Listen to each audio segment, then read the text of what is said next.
আমার রান্নাঘরে আজকে আমি এগ রোলের রেসিপি নিয়ে চলে এসেছি। এই জন্য আমি 2 বাটি ময়দা নিয়ে নিলাম একটা মিক্সিং বলে। নিলাম 2 চামচ সাদা তেল, হাফ চামচেরও কম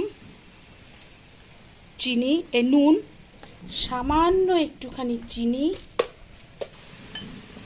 মিশিয়ে নেব। ঠিক আছে, এবার আমি এর মধ্যে দিয়ে দেবো একটা ডিম। আমি ভালো করে মেখে নেব। এতে এগরোলের টেস্টটা, পরোটার টেস্টটা অনেক বাড়ে। এবার অল্প অল্প করে জল দিয়ে আমি একটা নরম করে ডো বানিয়ে নেব আর একটু ভালো করে মেখে নেব।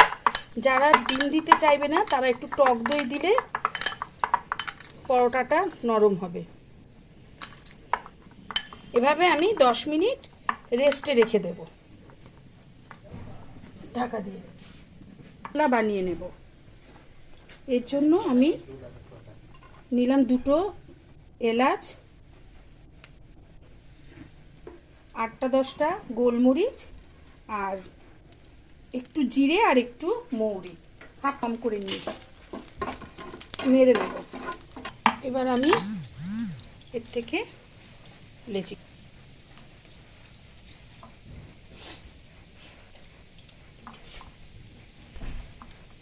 করবো 2টো। সে টেবিলটা ভালো করে মুছে স্ল্যাপের উপরেই জিনিসটা ভালোভাবে বেলা যাবে। বেলা হয়ে গেছে, এভাবে আমি সবকটা বেলে নেব। দিয়ে দিলাম সাদা তেল, দিয়ে দিলাম সর্ষের তেল, এটা কখনোই হয় না। সাদা তেল,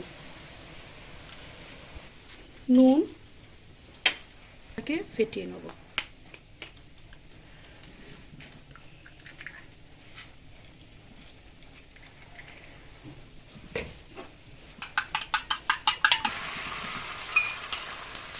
করা যায়। আমি পরোটাটাকে আলাদা করে আর ভেজে নেইনি, আমি একেবারেই করে নেব। যখন বেশি পরিমাণে করি তখন পরোটাটাকে আলাদা করে ভেজে নিই। বড় বড় দোকানে কিন্তু এগরোল ছাঁকা তেলেই ভেজে নেয় এগরোলের পরোটাটাকে। একটা আমি পরোটাটাকে আগে ভেজে আমি দেখিয়ে দিচ্ছি। এখানেও পরোটাটা হালকা ভেজে সামান্য তেল দিয়ে ভেজে রাখবো, তাতে তাড়াতাড়ি হয়ে যাবে।